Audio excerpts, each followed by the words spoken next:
5ই আগস্টের পরে যে সরকার গঠিত হয়েছে সেই সরকারে আমাদের যারা নবীনরা ছিলেন, আমাদের ভাইরা ছিলেন, তাদের বিরুদ্ধেও আনফরচুনেটলি গত 1.5 বছরে দুর্নীতির অভিযোগ উঠেছে। ফেসবুকে স্ট্যাটাস দিয়ে ভাইরাল হওয়ার জন্য বড় বড় কথা বলে পলিটিক্স হয় না মাননীয় স্পিকার। আমরা দেখেছি রাজনৈতিক দলের নেতারা বা নেত্রীরা ইতিহাস লিখতে চায়। যখন আমরা ইতিহাস লেখার চেষ্টা করি, যেমন আমরা দেখেছি গত ফ্যাসিবাদ আওয়ামী লীগ সরকার নিজের আপন মনের মাধুরী মিশিয়ে ইতিহাস বিকৃত করেছিল, সেই ইতিহাস যখন আমরা লিখতে চাই তখন আমরা আপন মনের মাধুরী মিশিয়ে ইতিহাস লেখার চেষ্টা করি। আমি মনে করি বাংলাদেশের ইতিহাস, মুক্তিযুদ্ধের ইতিহাস ইতিহাসবিদদের লেখা উচিত, তাহলে বোঝা যাবে কার কখন কিভাবে কোন সময় কোন ভূমিকা ছিল। রাষ্ট্রপতির ভাষণ, কোন রাষ্ট্রপতির ভাষণ? রাষ্ট্রপতি সেই রাষ্ট্রপতি যেই রাষ্ট্রপতি আমাদের জুলাই যোদ্ধারা যারা শহীদ হয়েছেন, যাদের রক্ত দিয়েছেন 17 বছর ধরে, যে সকল বিএনপির নেতাকর্মীরা প্রাণ দিয়েছে, গুম হয়েছে, খুন হয়েছে, তাদের রক্তের বিনিময়ে আমরা যেই 5ই আগস্ট পেয়েছিলাম, তারপরে যে ইন্টারিম সরকার এসেছিল ডক্টর ইউনূসের নেতৃত্বে, সেই সরকার যেই রাষ্ট্রপতি শপথ পড়িয়েছিলেন সেই রাষ্ট্রপতির ভাষণ, এবং সেই সরকারে আমাদের যারা এখানে সামনে বসে আছে আমার ছোট ভাইরা, তারাও ওই সরকারের সদস্য ছিলেন। যদি রাষ্ট্রপতি অবৈধ হয়, যদি রাষ্ট্রপতির ভাষণ অবৈধ হয়, তাহলে তৎকালীন সরকারও কিন্তু অবৈধ হয় নাকি সেটা ভেবে দেখতে হবে। কোন রাষ্ট্রপতি? সেই রাষ্ট্রপতি যেই রাষ্ট্রপতি এই মজলুম, আজকে আমাদের মাননীয় বিরোধী দলের নেতা উনি সবসময় একটি কথা বলেন যে এই সংসদ মজলুমদের সংসদ। সত্য কথা, 100% সত্য কথা।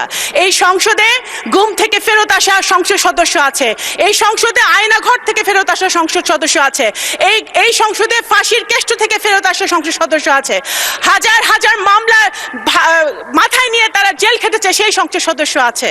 সুতরাং এই ইটস এ ইউনিক পার্লামেন্ট। অবশ্যই এই মজলুম কারা আমাদেরকে মজলুম বানিয়েছিল? গত ফ্যাসিবাদী সরকার যারা আমাদেরকে মজলুম বানিয়েছিল, সেই মজলুমের পার্লামেন্টে মজলুম দ্বারা নির্বাচিত রাষ্ট্রপতি এসে যখন ফ্যাসিবাদের বিরুদ্ধে কথা বলে, গুম খুনের বিরুদ্ধে কথা বলে, গণতন্ত্রের পক্ষে কথা বলে, শহীদ জিয়ার পক্ষে কথা বলে, বেগম খালেদা জিয়ার গুণগান গায়, বিএনপির গুণগান গায়, সেটা অবশ্যই আমাদের আন্দোলনের সার্থকতা মাননীয় স্পিকার। এখন আপনারা বললেন ভাই, এখন বিএনপি এমন একটি রাজনৈতিক দল মাননীয় স্পিকার, যেই দলের উপরে বাংলাদেশের জনগণের আশা ভরসা। সুতরাং বিএনপিকে ক্রিটিসাইজ হবে সেটা আমরা জানি। বিএনপি এমন একটি দল যেই দলের নেতাকর্মীরা সেই দলের নেত্রীর মতো আপোষহীন হয়ে একদিনের জন্য আইডেন্টিটি গোপন করে রাজনীতি করে নাই। এই দলের নেতাকর্মীরা ধানের শীষের ব্যাজ লাগিয়ে শহীদ জিয়া, তারেক রহমান, খালেদা জিয়া টি শার্ট পরে তারা গুলি খেয়েছে, টিয়ার গ্যাস খেয়েছে, জেলে গিয়েছে। তারা পথ গোপন করে অন্য দলে থেকে রাজনীতি করার চেষ্টা করে নাই মাননীয় স্পিকার।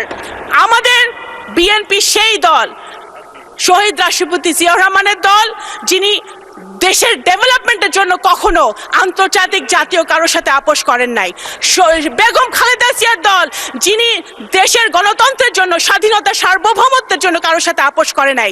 এই দলের হাজার হাজার নেতাকর্মী জান দিয়েছে, প্রাণ দিয়েছে, ভবিষ্যতেও জান দিবে, প্রাণ দিবে। জুলাই সনদ, অনেক কথা হয়েছে জুলাই সনদ নিয়ে মাননীয় স্পিকার। জুলাই সনদ, অবশ্যই বিএনপিকে জুলাই সনদ নিয়ে বলে কোনো লাভ নাই। জুলাই সনদ মানে কি? একটা রিফর্ম, বাংলাদেশের রিফর্ম, নতুন প্রজন্মের জন্য রিফর্ম, সংস্কার। আপনি যদি ইতিহাস দেখেন, বাংলাদেশ জাতীয়তাবাদী দল বাংলাদেশে একটি মাত্র দল যে বাংলাদেশের জন্মের পর থেকে এখন পর্যন্ত যত রকম রিফর্ম সংস্কার হয়েছে বাংলাদেশের উন্নতির জন্য, প্রত্যেকটা বিএনপির হাত ধরে হয়েছে। খাল খনন, গার্মেন্টস শিল্প, পার্লামেন্টারি ডেমোক্রেসি, তত্ত্বাবধায়ক সরকার থেকে শুরু করে নারী শিক্ষা, সব কিছুর পিছনে ছিল বিএনপির হাত, দেশনেত্রী বেগম খালেদা জিয়া এবং শহীদ জিয়ার হাত। এবং এখন যেটা হচ্ছে reform, family card, farmers card, আমাদের নতুন প্রজন্মের জন্য কাজ, এই সব কিছুই হচ্ছে জনাব তারেক রহমান বিএনপির হাত দিয়ে, যেটার আপনারাও সুফল পাবেন ইনশাল্লাহ বিরোধী দলের নেতৃবৃন্দ। সুতরাং বিএনপিকে জুলাই সনদ বাস্তবায়ন হবে না সেটা বলে লাভ নেই, বিএনপির হাত দিয়ে জুলাই সনদ বাস্তবায়ন হবে ইনশাল্লাহ। এবং মাননীয় স্পিকার, শুধু এই যে সকল অন্যায়, অত্যাচার, অবিচার বাংলাদেশের মাটিতে হয়েছে, জুলাই অভ্যুত্থানে যারা শহীদ হয়েছে, আমাদের যারা গুম হয়েছে, যারা খুন হয়েছে, তাদের বিচারও বিএনপির হাত দিয়ে হবে ইনশাল্লাহ বাংলাদেশের মাটিতে।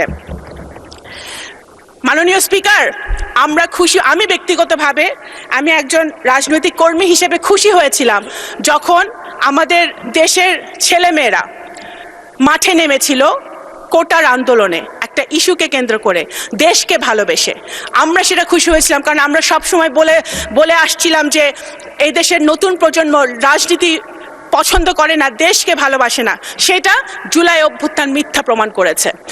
কিন্তু আমরা এটাও দেখেছি জুলাই অভ্যুত্থানের পরে, 5ই আগস্টের পরে যে সরকার গঠিত হয়েছে, সেই সরকারে আমাদের যারা নবীনরা ছিলেন, আমাদের ভাইরা ছিলেন, তাদের বিরুদ্ধেও আনফরচুনেটলি গত 1.5 বছরে দুর্নীতির অভিযোগ উঠেছে।